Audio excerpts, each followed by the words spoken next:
yung head honcho naman, pumunta kami ng Detroit para dun na Ikaw din nag-produce ng Head Honcho?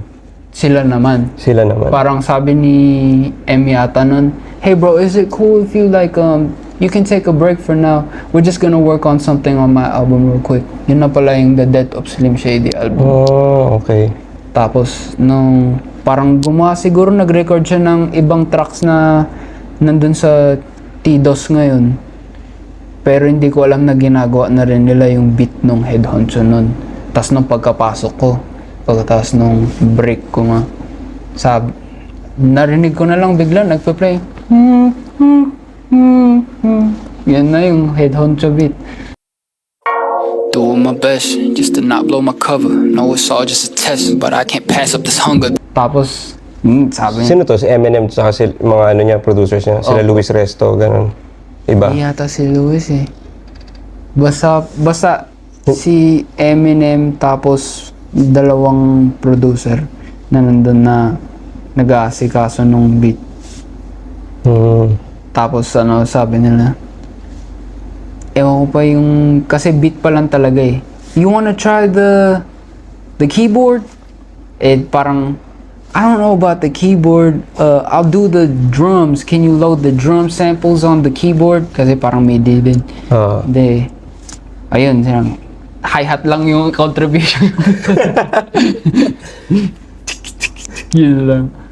Yung yun na, nagawa na yun. Tapos parang pakiramdam ko si Kendrick ako nung sitwasyon na yun. Kasi yung nakita mo yung reels na sinasabi daw na si Kendrick parang tinesting din ni Eminem kung may ghostwriter. Hindi siya pinalabas ng studio. Binantayan niya, di ba? Pero sige nga, sulat mo yan. Sa ano yun? Love Game.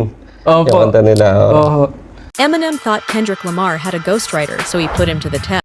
M was crazy to me. He kicks everybody out the studio. It's just you two? It's not even him. He gave you your space. I took it as him kicking everybody out to see if that's really you writing them raps. Ayun. Yeah, yun. Grabe yung pakiramdam mo na parang kang under observation ni Eminem na tingnan nga natin. Sabi ko, okay, sige lang. Dito lang ako. Bro, grabe yung verse mo doon. Nung narinig ko yun, Tagalog yung ginawa mo. Parang kulang yung dalawang kamay para sumaludo sa'yo eh. Na parang nilagay mo talaga sa forefront yung Tagalog doon sa album ni Eminem. Parang yung kilabot doon, lahat ng pore sa katawan ko na may buhok tumayo eh. Thank you, kuya. Thank you. Solid bro, solid nun man. I'm so proud of you bro. Talagang kinilangan kong gawin yung sinabi ko, sige, pagsusulatin mo ako dito, wala akong magagawang tatagalog ako. Hello ba? So, dalawa ba verse mo dun? Dalawa yata. No? Yes po. Nag-Tagalog ka, tapos nag-English ka. Opo. Parang in-intro ako ng Tagalog. Ay, in-intro ako English, tapos nagalit ako sa Tagalog, tapos chorus, tapos English ulit. Tapos, dapat sana parang gusto ko sana sabihin kay boss na parang pasahan. Gusto ko mag-verse sa agad pagkatapos nung ko. Pero, inano niya agad eh. Parang, dahil nga siguro, yung in the creation of it, yung thematic value niya, gusto niya i-tie in dun sa T-DOS.